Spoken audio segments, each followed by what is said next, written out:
نحمده ونصلي ونسلم على رسوله الكريم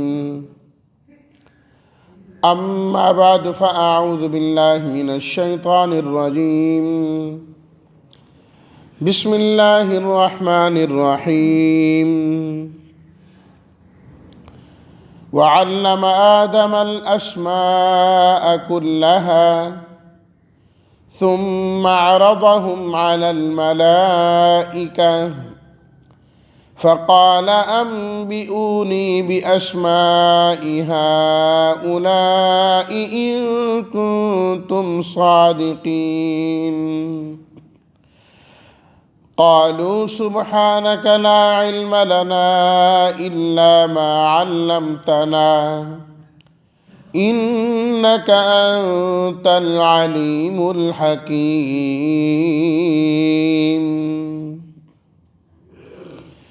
صدق الله مولانا العظيم اللهم صل على سيدنا ومولانا محمد وعلى آل سيدنا ومولانا محمد وبارك وسلم۔ اور سکھائے اللہ نے آدم کو نام ان تمام کے، پھر ان چیزوں کو پیش کیا فرشتوں کے سامنے، پس فرمایا کہ تم مجھے خبر دو ان چیزوں کے ناموں کی اگر تم سچے ہو۔ تو وہ کہنے لگے پاک ہے آپ کی ذات، ہمیں تو نہیں ہے علم مگر وہ جو آپ نے ہمیں سکھایا، بے شک آپ جاننے والے حکمت والے ہیں۔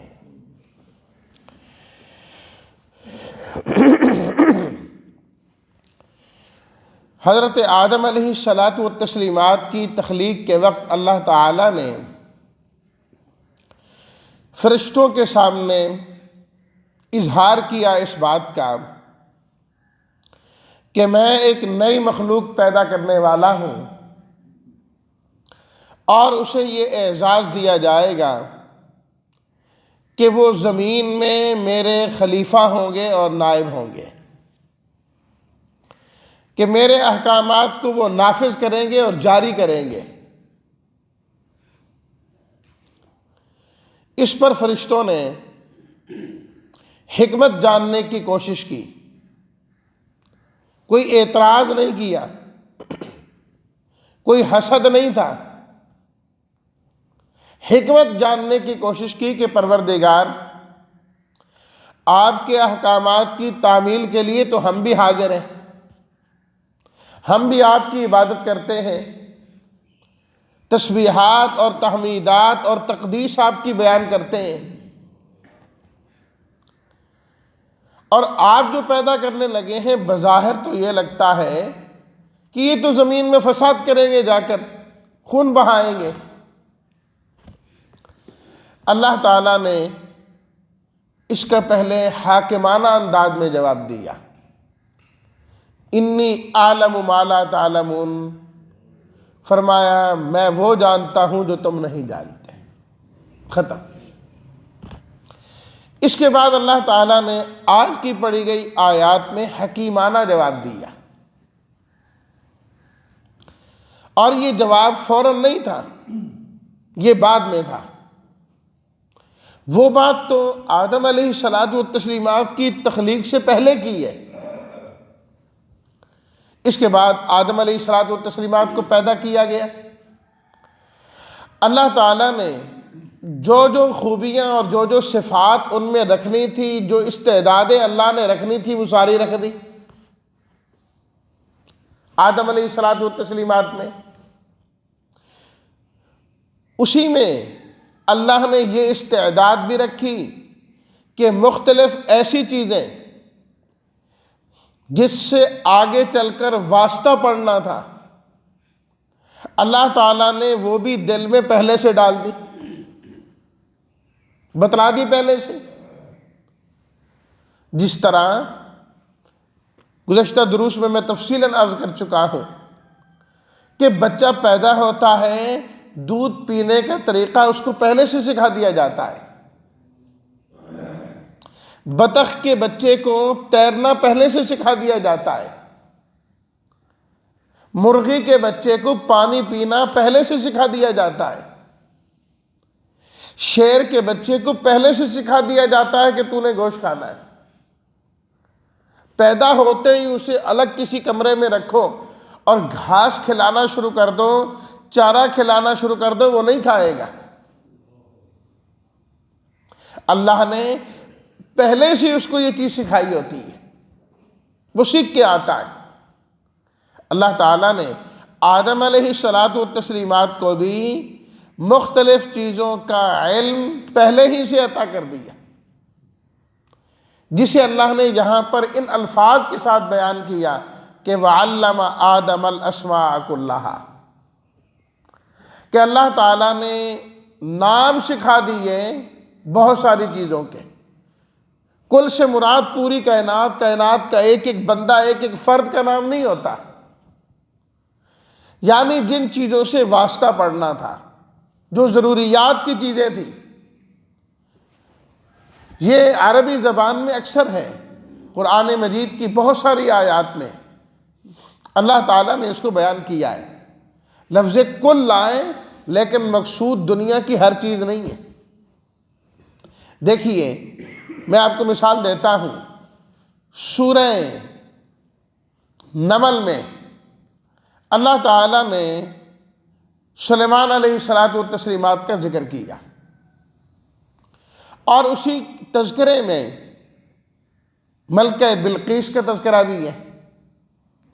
اللہ تعالیٰ نے اس کے بارے میں فرمایا وَأُوتِيَتْ مِن كُلِّ شَيْءٍ، وَأُوتِيَتْ مِن كُلِّ شَيْءٍ، اللہ تعالیٰ نے اس کو ہر چیز دی تھی۔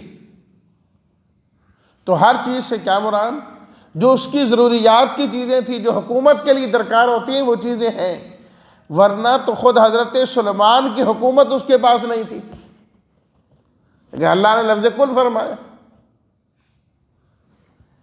سورہ طٰہٰ میں اللہ تعالیٰ فرماتے ہیں وَلَقَدْ رَأَيْنَاهُ آيَاتِنَا كُلَّهَا، فرعون کو ہم نے ساری کی ساری نشانیاں دکھائیں۔ کیا مطلب کائنات کی ایک ایک نشانی فرعون نے دیکھی تھی؟ نہیں، اس نے تو ید بیضا دیکھا، عصا کو سانپ بنتا دیکھا، اس نے تو یہ معجزات دیکھے نا، لیکن اللہ فرماتے ہیں سب، کیا مطلب اتنے زیادہ دکھا دیے کہ جس سے یقین پیدا ہو جاتا ہے، تو سب دیکھ لیا نا۔ اسی طرح وہ مخصوص اشیاء اور چیزیں جن سے واسطہ پڑنا تھا، تعلق ہونا تھا، اللہ تعالیٰ نے اس کی استعداد پہلے سے ہی سکھا دی اور اندر رکھ دی۔ جس طرح کہ سورہ قرآن مجید میں اللہ تعالیٰ نے سورہ انبیاء میں فرمایا وَعَلَّمْنَاهُ صَنْعَةَ لَبُوسٍ لَكُمْ، حضرت آدم اور حضرت داؤد علیہ الصلاۃ والتسلیمات کے بارے میں اللہ نے فرمایا کہ ہم نے ان کو سکھائی زرہ بنانا۔ تو زرہ بنانا اس طرح نہیں سکھائی جس طرح استاد شاگرد کو سکھاتا ہے کہ اب ایسے بناؤ، اب ایسے بناؤ، اب یہ بناؤ، اب یہ بناؤ، نہیں، اللہ نے اس کی استعداد ان کو عطا فرما دی تھی فطرتی طور پر ہی۔ تو یہاں پر بھی ایسے ہی ہے وَعَلَّمَ آدَمَ الْأَسْمَاءَ كُلَّهَا، پیدائشی طور پر ہی اللہ تعالیٰ نے یہ چیزیں ان کو سکھا دی۔ اب جب آدم علیہ الصلاۃ والتسلیمات کے سامنے یہ چیزیں آئیں تو استعداد میں پہلے سے رکھ دی گئیں، دیکھتے ہی ان چیزوں کو پہچان لیا۔ اور حضرات مفسرین کرام نے لکھا ہے کہ یہ عام روزمرہ کی استعمال کی چیزیں تھیں، کہ یہ پیالہ ہے، یہ گلاس ہے، یہ چمچ ہے، یہ ہنڈی ہے، اس قسم کی چیزیں جن سے واسطہ پڑھنا تھا۔ اب جب وہ چیزیں سامنے آئیں، آدم علیہ الصلاۃ والتسلیمات تو اپنی اس استعداد کی وجہ سے پہچان گئے۔ اللہ تعالیٰ نے وہ چیزیں فرشتوں کے سامنے کی کہ یہ کیا ہے، ان کے کیا نام ہے، یہ کس کام آتی ہیں چیزیں۔ ان کو اس کی استعداد ہی نہیں دی گئی تھی، کہ وہ یاد کریں ان ناموں کو، ان کا تو کیا کام ہے، اللہ کی عبادت کریں۔ اللہ نے جو فرما دی ایسے کر دو ایسا کر دیا، بارش کر دو بارش کر دی، فلاں کر دو فلاں کر دی۔ کسی چیز کو حاصل کرنا، علم حاصل کرنا، اس کی استعداد اور یہ چیزیں، یہ تو اللہ نے انسان کو عطا کی ہیں۔ انسان پوری زندگی ترقی کرتا رہتا ہے۔ اللہ تعالیٰ نے خود قرآن مجید میں فرمایا واللہ اخرجکم من بطون امہاتکم لا تعلمون شیئا، اللہ نے تمہیں پیدا کیا تم کچھ بھی نہیں جانتے تھے، پھر اللہ تعالیٰ نے تمہیں کان عطا کیے، آنکھیں عطا کی، دل عطا کیا، علم حاصل کرتے رہتے ہو اور کہیں سے کہیں پہنچ جاتے ہو۔ تو یہ انسان کی صفت ہے، یہ انسان کی خوبی ہے۔ تو جب وہ چیزیں ان کے سامنے آئیں فرشتوں کے تو جواب نہ دے پائیں۔ اللہ یہی بتانا چاہتے تھے جو خوبیاں اور جو استعداد اور جو صفات میں حضرت آدم کو عطا کرنے لگا ہوں، وہ خوبیاں اور صفات تمہیں نہیں عطا کی گئی۔ یہ فرق ہے تمہارے اندر اے فرشتوں اور حضرت آدم میں۔ فقال انبئونی باسماء ہؤلاء، ان چیزوں کے نام بتاؤ، ان کے خواص بتاؤ۔ اگر تم سچے ہو اس بات میں کہ پروردگار ان کو بنانے کی کیا ضرورت ہے، تسبیح تو ہم بھی آپ کی کر رہے ہیں۔ فرمایا یہی فرق ہے، تسبیح تو آپ بھی کر رہے ہو، تسبیح یہ کریں گے، لیکن جو استعداد ان میں رکھی ہے وہ تمہارے اندر نہیں رکھی اللہ نے۔ فرشتوں نے اپنے عاجزی کا اعتراف کیا کہ واقعتاً جو آنے والا ہے وہ کوئی اور کمالات سے متصف ہو کے آ رہا ہے۔ کہنے لگے سبحانک لا علم لنا الا ما علمتنا، اے اللہ آپ کی ذات پاک ہے، ہمیں تو کوئی علم نہیں ہے، ہمیں تو اتنا ہی علم ہے جتنا آپ نے ہمیں سکھا دیا ہے، بس ختم۔ جتنا آپ نے ہمیں سکھا دیا ہمیں اتنا علم ہے، اس سے زیادہ علم ہمیں نہیں ہے۔ اور اس میں جن کو آپ پیدا کر رہے ہیں اس میں آپ نے یہ صفات رکھی ہیں۔ لفظ سبحان استعمال کیا فرشتوں نے۔ قرآن مجید کا مطالعہ یہ بتلاتا ہے کہ جہاں کہیں عاجزی آ جائے، انسان عاجز ہو جائے، یوں کہیے کہ بس ہو جائے، تو وہاں پر لفظ سبحان آتا ہے۔ آپ دیکھیے، آپ اٹھے، وضو بنایا، اللہ کے گھر میں آئے، اللہ کی کبریائی کا اعلان کیا، اللہ اکبر، اللہ آپ سب سے بڑے ہیں، ہاتھ باندھ کے انسان کھڑا ہو گیا۔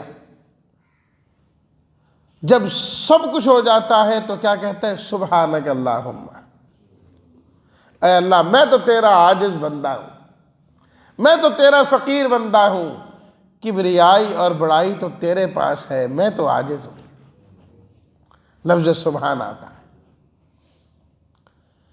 اور پھر رکوع کرتا ہے، سجدے میں تو انتہا ہو جاتی ہے عاجزی کی، تو کہتا ہے سبحان ربی الاعلی۔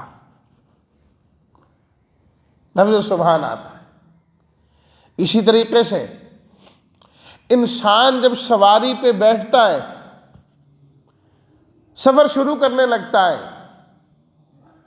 زمین پہ چلنے والا انسان اب سواری پہ بیٹھتا ہے، سواری اس کے ساتھ کیا کرے، کہاں لے جائے، فائدہ پہنچائے کہ نقصان پہنچائے، منزل تک پہنچائے کہ نہ پہنچائے، وہ سواری اس کو منزل تک لے کے جائے، یا کبھی یہ ہوتا ہے سواری خراب کرتی ہے کہ انسان اس کو کھینچ کے لاتا ہے۔ انسان کے بس میں نہیں، انسان عاجز ہو جاتا ہے تو کہتا ہے سبحان الذی سخر لنا ھذا وما کننا لہ مقرنین۔ لفظ سبحان آتا ہے۔ اسی طرح اللہ تعالیٰ نے نبی کریم صلی اللہ علیہ وسلم کو معراج کرائی. ایک ہی رات اور رات کے ایک حصے میں بیت اللہ سے بیت المقدس اور پھر بیت المقدس سے ساتوں آسمانوں کی سیر، جنت دکھائی، جہنم دکھائی، یہ سب کچھ ایک رات میں اور رات کے ایک حصے میں ہوا. انسان اس بات کو سمجھنے سے بھی عاجز آ جاتا ہے کہ یہ کیسے ہو سکتا ہے. اتنے لمبے سفر ہوئے، ایک رات میں ہوئے، اور قرآن نے کہا لیلن، رات کے بھی ایک حصے میں ہوئے. یہ کیسے ممکن ہے؟ ساتوں آسمانوں کی سیر ہو گئی. انسان کی عقل عاجز آئی. اللہ نے کہا سبحان الذی اسریٰ بعبدہ. تم عاجز ہونا، اللہ تو ہر قسم کی عاجزی سے پاک ہے نا، اس کے لیے تو یہ چیز نہیں. تو فرشتوں نے بھی اپنے عاجزی کا اعتراف کیا. اے اللہ ہم عاجز ہیں، ہم مان گئے، ہمیں سمجھ آ گئی کہ وہ خوبیاں ہمیں نہیں دی جو آپ نے اس آنے والی مخلوق کو دی ہیں. تو انہوں نے بھی کہا سبحانک لا علم لنا. اے اللہ آپ کی ذات پاک ہے، ہمیں تو کوئی علم نہیں، وہی علم ہے جو آپ نے ہمیں سکھایا ہے. انک انت العلیم الحکیم. اے اللہ آپ جاننے والے ہیں ہر چیز کو، ہر چیز آپ کے علم میں ہے، ہمیں تو کوئی پتہ نہیں. ہمیں تو جتنا علم تھا ہم نے اپنے علم کے مطابق بات کی ہے. انت العلیم، علیم صرف ایک اللہ کی صفت ہے، ایک ایک چیز کو جاننے والا اور اس کے ذروں کو جاننے والا صرف اللہ ہے، اس کے علاوہ اور کوئی نہیں. الحکیم، اے اللہ آپ حکمت والے ہیں. کسے پیدا کرنے میں کیا حکمت ہے، کس کام میں کیا فائدہ ہے، کیا نقصان ہے، ہمیں بھی کوئی علم نہیں. اے اللہ اس کا علم بھی آپ کے پاس ہے، آپ کے پاس ہے، ہمارے پاس نہیں. تو انسان کو بھی ہمیشہ یہی کہنا چاہیے سبحانک لا علم لنا الا ما علمتنا. اے اللہ جو آپ سکھائیں گے اسی کا علم ہمارے پاس. اصل علم کے مالک تو آپ ہیں. انسان کی یہی عاجزی تو اللہ کو پسند ہے نا، کہ ہمیشہ عاجز رہے، اللہ کی کبریائی اور بڑائی کا اعلان کرتا رہے. تو اس طرح اللہ تعالیٰ نے حکیمانہ انداز میں ان کو یہ جواب بھی دیا. حکیمانہ انداز سے یہ چیز ان کو سکھائی گئی اور بتلائی گئی. اور پھر اللہ نے مزید عزت اور شرافت کے لیے حضرت آدم علیہ الصلوۃ والتسلیمات سے ان چیزوں کے نام پوچھے جو اگلی آیات میں آ رہا ہے، تو وہ انہوں نے مزید بتا دی. انشاءاللہ ان کا تذکرہ انہیں اگلے درس میں ہوگا.